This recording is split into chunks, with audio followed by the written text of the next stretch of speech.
do my old marathon pace at a 5K. I'm with you. The same as my background as well. Distance is gone. Now the distance can be 5K and just be fine. Yep. All right, welcome in Friday, June 23rd, 6:30. This week's code of conduct is to respect the property of others. Mr. Dow, you have anything to add on this code item this week? Well, it can be the property of the company, of course, taking care of our tools, the property of your co-workers, their lunch, their jackets or whatever, or their vehicles, but also the property of adjacent property owners to where we're working. You know, think about it before you do stuff and put things on their property or turn your dump truck or your pickup truck around in their new driveway. So this is an all-encompassing one about being professional out there and presenting a good, respectful image to the public and to other people. If that's what you were asking, Matt. Well, it's good to highlight it, you know. Yep, it is. And if you do damage, stop and inform somebody. If you hit a mailbox, stop and let somebody know. Yep. So you can fix it. We've replaced a few mailboxes.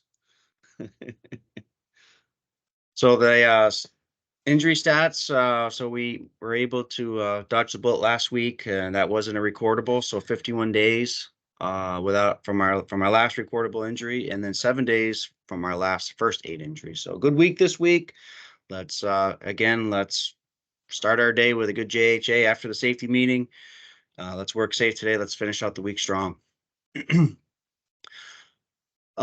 Today we have a guest speaker with us to kind of announce and introduce a new program that's going to be readily available to all ECI employees. We have Kathy Murphy-Moriarty from Invest EAP.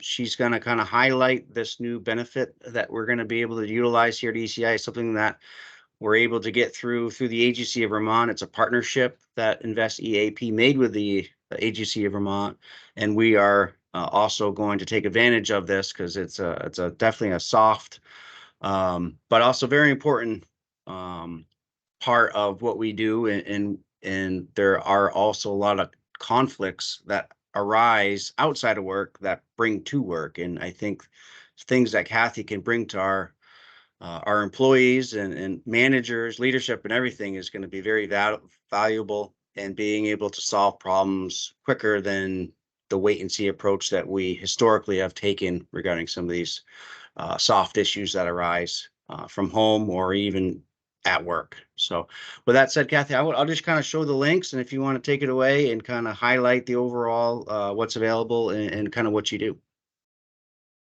Thank you, Matt, very much. I appreciate the introduction and the time spent this morning just to acclimate you all with Invest EAP. So Invest EAP is your employee assistance program. It is a program that is free to you and to anyone in your immediate household. So that can be your partner, it could be your spouse, it could be your roommate, perhaps you have children and or you're taking care of an elder. Anyone who resides under your immediate roof has access to this program because of your ECI investment in it. Invest EAP is also free and completely confidential. So only you will know that you're involved with our mental health and wellness program. We are Vermont-based. There are about 75 counselors border to border standing by to help you. So you will have local resources, local services, local information to really support you. The thing that I really want to impart upon you today is that it is available to you and to your family when you need it. So you can call us 24/7, 365. There is no time like the present, but sometimes people do need to kind of ruminate about the thing that they're struggling with before they call. And it might be 6 o'clock at night. that's okay. Please call us or access the services through the website, which is investeap.org. And we're going to connect you to the people, the programs, the information that you need. This program is a short-term, wellness-focused, action-based program. So we're going to provide you resources, support, people to connect with so that you get the help that you need. So you could be saying, okay, great. What kinds of topics, if you will, what kinds of expertise do you have in what areas? And they range, they're very broad. It's childcare, elder care, substance abuse. Perhaps you've had trauma or you're struggling with anxiety.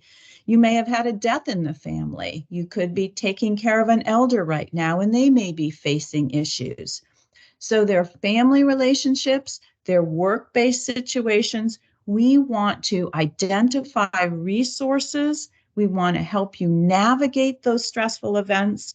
We really want to provide you options that you can think about. You can gain clarity around the concern that you have. You might even need help planning for a difficult conversation. So we can help you work through all of those things.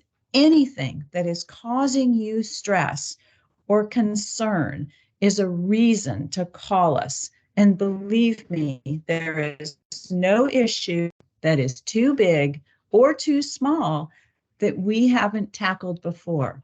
So don't leave the issue unresolved. It's only going to get bigger and feel more complex and weight you down. So call us often, and we will help you. When you call us or you submit a form on our website, and you'll see that on the video that Matt will share with you, we're just going to ask you a couple questions. And we do that so we can match make you with the individual counselor who is best suited, who has the actual expertise to guide you and to move you forward. So with that information, we will then share that counselor's name and contact with you. And your next step is to call them. Now, I have one caveat, and that is around confidentiality.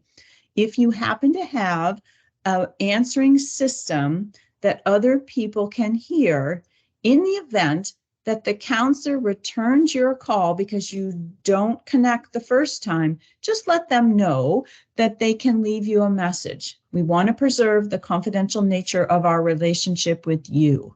So if it's your cell phone, of course, there may not be any problem. But if it happens to be a home-based, old-school answering machine, that is totally fine. Just let the counselor know in your initial message whether they can state any more information about themselves and why they're calling you back, just so you know. And this same situation holds true for your family members, right? We want to preserve that confidential nature of someone under your roof utilizing our services, and they'll be reminded of this as well on the video orientation to you. So the counselor is going to work with you, and over 4, 5, 6, 7 sessions, they're going to focus and create an action plan for you that really supports you in the situation that is causing you the anxiety. After that 4, 5, 6, 7 sessions, some are going to take longer, some might be super short. You just got a couple of questions and have an immediate need. But you guys will define the work rhythm and the path forward. And after that point, if you both decide you need some longer term counseling, then that counselor will work with you to find that long-term counselor to continue to support you on your path for well-being.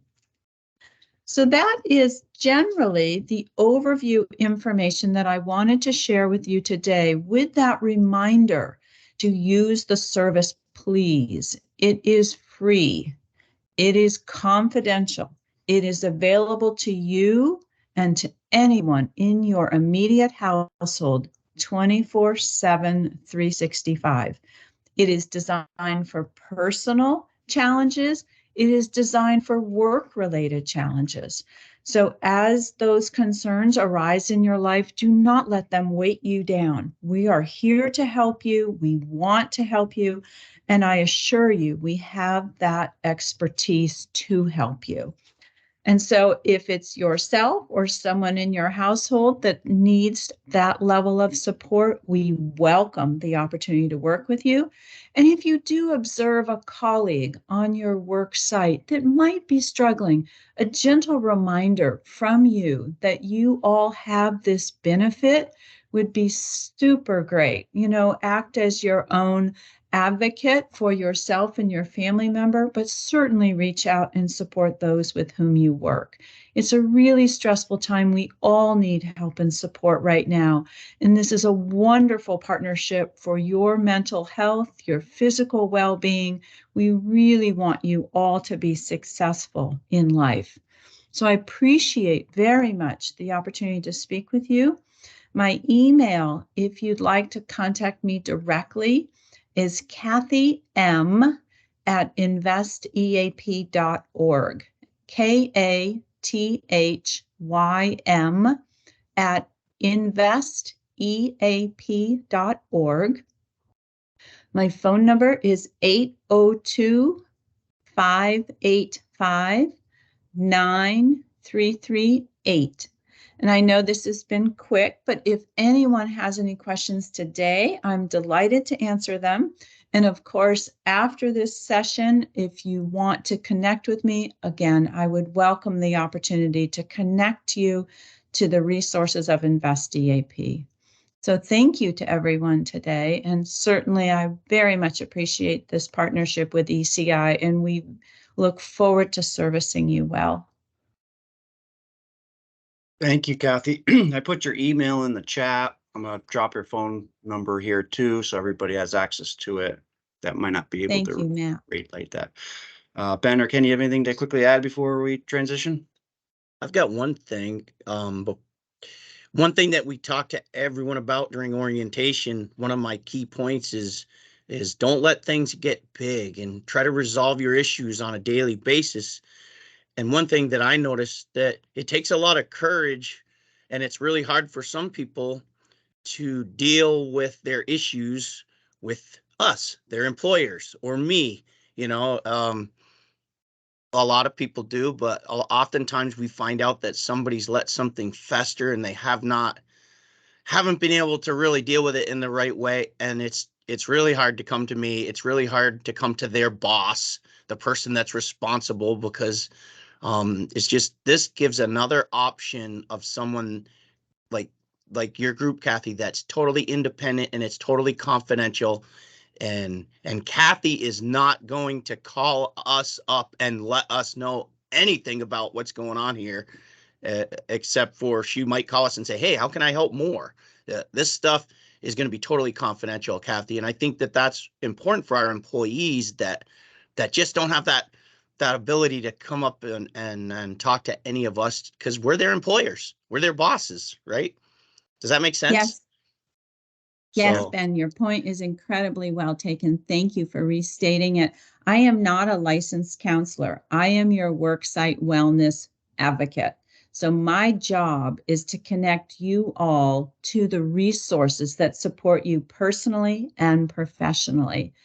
Whether you're, and particularly as your supervisors who are responsible for others on your team, it's super important that I support you to support them. So please, and that can be not only physical and mental well-being, but also our services include legal and financial expertise. So you actually have a half hour of free legal advice and free financial advice on any particular topic. So you can have multiple topics, and we are here to support you. And that could look like household budgeting. It might look like an estate plan or a retirement plan, or any kind of just service that you need in that area. Again, those benefits are available to you all and your employees as part of this program. that's awesome. So what, couple key things I take away for everyone to understand, it's free to the employee, right? Big Yes, item. sir. that you're not like just a referral process. You are the ones who provide this service. And also it provides an ongoing support for these types of problems, correct? Yes, sir. Yes, That's quite it a does. great package. It is. So you're not simply identifying the issue with us, you're working the challenges that's in front of you so that action plan will move you to success. That is the goal. Personal success around any of the challenges that you're facing, or returning you to a place of well-being. It's so important when our minds, right, are in a good place, we're ready to work. And in your particular instance, job site safety, I'm sure, is so closely tied to your mental health and well-being. And we really want to ensure job site safety. I look at your track record and say, well done, everyone, and we want to be a team player and continue to support that. Thank you, Kathy. Thank you for coming in this morning, and now you can go back to your run. All right, Ken. Well, it was super nice to see you all. And again, please call me. I welcome the opportunity to support you. And if at any point you'd like me to come back and speak again to the program, I'd be super delighted. But honored to serve you all, and have a great day out there. Be safe. Thank you. Thank you, Kathy. Okay, thank you. Bye. Okay. Just And to you can highlight, stick around if you want, if you'd like. Okay. Thank you, Ken. And Yeah, I'll just- share my screen. perfect, Ken, thanks.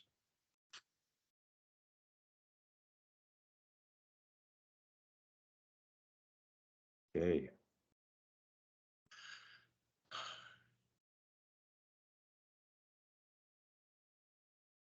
Okay, let's see here. So these are links on my email here. I'll back up. to Correct. Right, so Yeah, so- these are all video links. Yep. This last one's a little bit not a direct link. The other two are YouTube links, and then this last one on the construction industry is brings you to a website, and you have to click the video from there. Okay. For some reason, I don't have a down arrow there on the bottom of my screen. For some reason, it's not full. Let me see if I can click this. Click it open. There we go. So as we talked about last week, the ECI's retirement plan is doing a move from Newport to a census, and the census is the new group that was formed by a merge between Newport and a census, and now it sounds like they're taking on the full census name and platform for all your 401k types of accounts and funds and tracking, and for both for yourself for tracking, but also, for the ECI's process of making the contributions goes through this group and tracking those numbers. So real important stuff, and it's offline, or should be offline now during the migration, and should come up sometime next week, like the 26th they're predicting. So be assured that your funds are still there. It's just that the accounting part is on hold and no transactions are occurring during that time. Also, I have the 2023 healthcare premium holidays ongoing. Just want to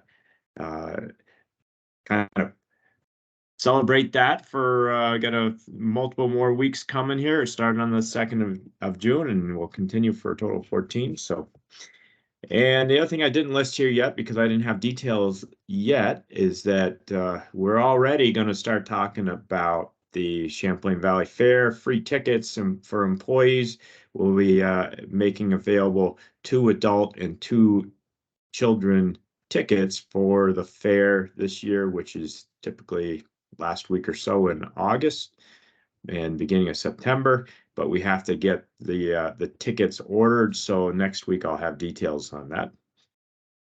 We have lots of new employees this week. I'll see if I can pronounce all their names correctly. So this is Zach Hoisenton and Matt Protko, Landon Underwood, Colby Saganowicz, so that's a familiar name, There's another familiar name, but it's spelled differently, by the way. This is Jaden Pigeon, Pigeon. No D in the name, so a different branch of the family tree, I guess. And Jackson Berry. Bring it up here. Jackson, and so a total of 6 new people. That's great. I'm excited to see new people, new faces, young people, and everything, and coming into our industry. So welcome aboard. Also, I had the reminder of the upcoming Lamoille Valley Rail Trail bike ride, the 13th of July, which is a Saturday. And this route goes from Swanton to St. Jay. It was recently completed. ECI has done a little work here and there on the project as a sub.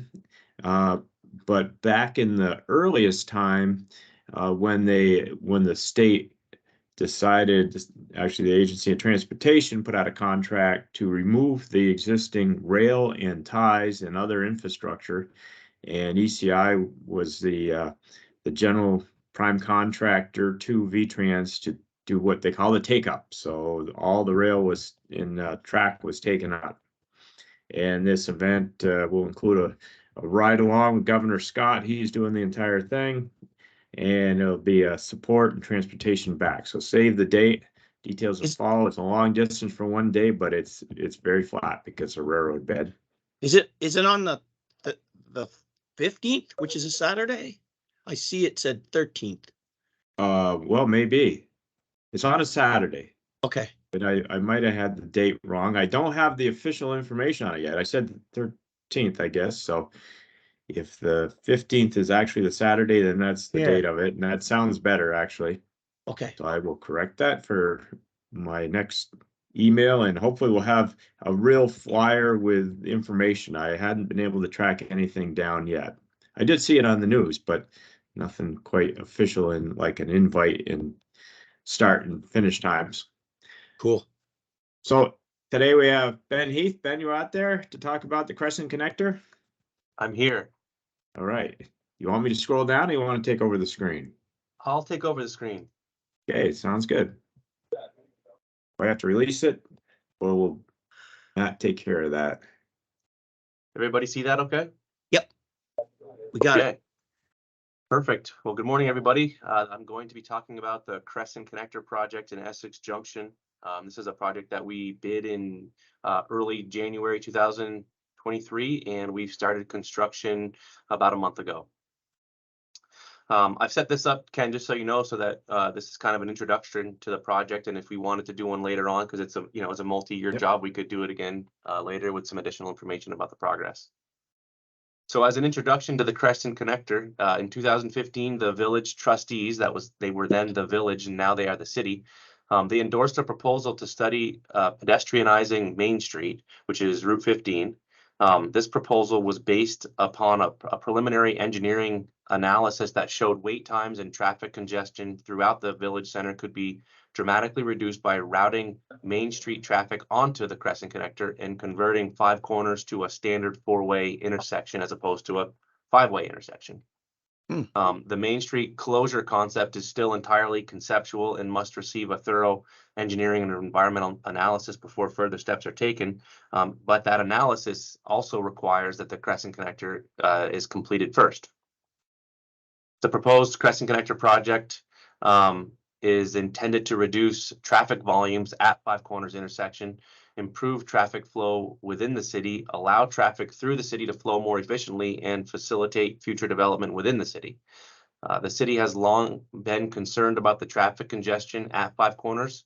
It is one of the most congested intersections in one of the most populous areas of the state. Complicating traffic flow through the intersection is the presence of 2 rail lines that have their confluence in the same proximity, and there's also a small rail yard. Train traffic on the Genesee and Wyoming, NECR main line, and the NECR Burlington 20 branch travels through the area several times a day and causes vehicular traffic to stop on the roads leading to and from Five Corners, further aggravating traffic conditions, especially during peak hours. While the city has made improvements to the intersection to improve traffic flow, such as synchronizing the surrounding traffic signals, the intersection still suffers from poor levels of service during peak travel hours. Phase 1 of this project, which focused on railroad crossing improvements within the city core in 2022, are now complete. The second phase of the Crescent Connector project, which is the one we're building, consists of constructing a new roadway connecting Park Street, which is Vermont Route 2A, to Maple Street, Vermont Route 117, and a full depth reconstruction of existing Railroad Street. It will also include the installation of new traffic signals at Park Street and Maple Street.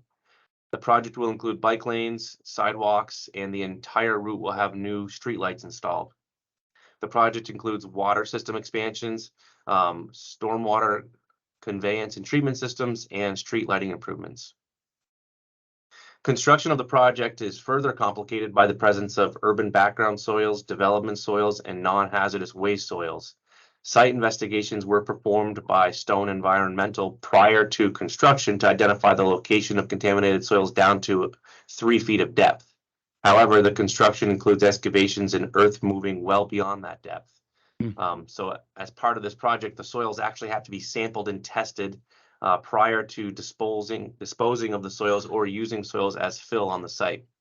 Approvals for disposal are needed by both the state of Vermont and Casella.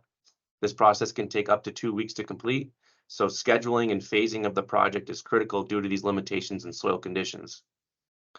This project will prove to be a team effort for ECI with a significant amount of milling and paving, and that milling and paving occurs all within and around Five Corners.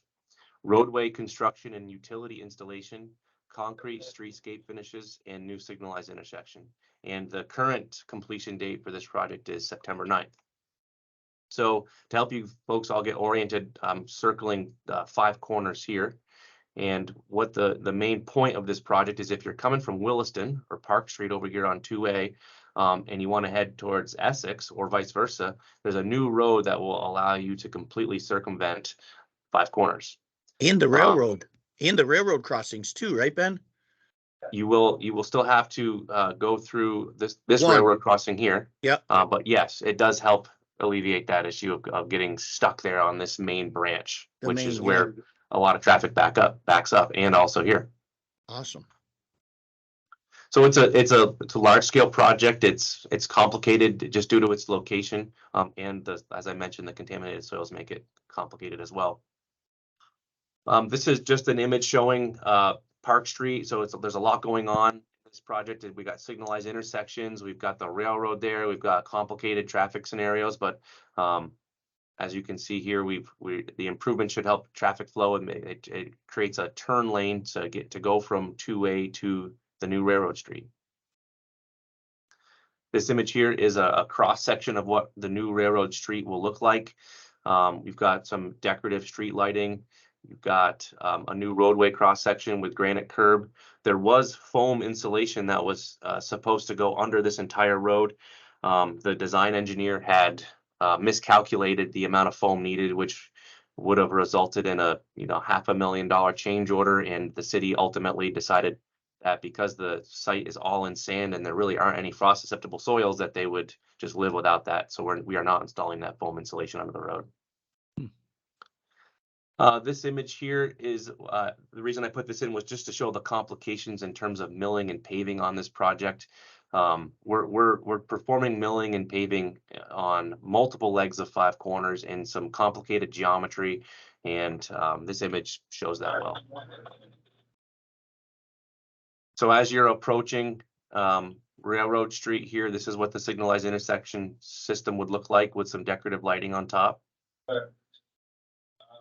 And this image is an aerial view with some hatchings that show the contaminated soil issues that we have out here. The yellow is clean, the blue is development, the red is non-hazardous. So you can literally go out to the site and there's a line in the sand where it's clean, and then right next to it, it's dirty, and it's like a checkerboard out there trying to navigate all these different soil conditions, and it's created a lot of challenges for the project. Is there anything that's really hazardous, or is it just kind of urban soils, right? It's correct. It's all, everything that we're dealing with so far is related to railroad land uses, and it's mainly due to the coal ash. We are performing work in locations where there are potential for petroleum products to be in the ground due to old gas stations. Yep. We haven't seen those yet. So Make a here, big deal out of this standard soils that you find anywhere in our urban areas, even in Vermont. right, yeah, the new theory is that the state has created mapping that says, okay, if you're in an urban area as defined by a consensus, so in other words, how many people live within a certain defined area, if it's considered urban, well, then the soils are automatically considered urban background and have a, you have to be treated dirty unless proven otherwise, and you have to, in most cases, you're able to keep those soils on site or within that same mapped unit, which again creates more complications and is challenging for us as contractors to deal with. So this image here shows us approaching the railroad crossing. So I'm basically standing on the new Crescent Connector Road looking towards Bailey Spring and Chassis. This railroad crossing here was completed as part of the phase 1 project by another firm. But our roadway comes right through here and will make its way right across this existing crossing. Nice. So this is a similar vantage point, but I'm backed up a couple hundred yards. What we have is the crew has gone in and installed all of the drainage in this area, and we are now installing the roadway. This orange fabric is what's considered an indicator fabric. It's not meant to do anything structurally for the road or for any kind of pumping. It's meant just to warn anybody when they go digging in this location that there are contaminated soils underneath that fabric. Wow. And so this is the same location as the previous image, just turned around. I'm looking back here at Park Street. This is 34 Park Street where Karen's Closet and the Creamy Stand are. And again, this is that indicator fabric here. Now we were able to take a bunch of the development soils out of another location of the site where we had a cut and install them in locations like this where we had a fill. Fortunately, these soils are relatively good sands that compact well. And do not create a messy condition when wet. So we've been able to dispose of some of these soils on site instead of sending them all to Casella. Wow. And we're only a month into this project, but it was really exciting to see some asphalt go down this early in the project. And our goal is to try to finish a section and base pave it and move on and try to keep things flowing like that so that we can create some gravel surfaces so that the paving folks can have some gravel to pave on a rain day. I think And it that's shows it. great progress to the public too. It does, yeah, and I'm sure that I know the city appreciates it when we are able to create a good clean surface like that for the public when really contractually we could just leave it gravel. Wow. Right. So that's it for me, Ken. I'm going to unshare my screen and you can That's take cool. it from here. But you can move down to the end there, but that's all right. I don't Oh. catch it here. No, I can do that. I can do that easily. Here we go. Okay. Yep. Ha. Yep. The archive here is the installation of switch ties going on for a new power switch we installed back in June of 2001. Wow, that's a long time ago. Right there. So that would be looking towards, well, that's the Burlington branch going to the right and the main line swinging to the left in To the the left. Y. And this is standing pretty much from Maple Street, looking to the south. So that's the area we're working in right there. Yeah. Okay, well, that's what I got. Have a good, safe day out there. Matt, I'll turn it back over to you. Thanks, Ken. Thanks, Ben, Kathy. Excellent job today. Let's be safe today. Let's please let me know if you watch the group setting so I can capture attendance. Let's be safe. Have a great day. Sounds good. See you.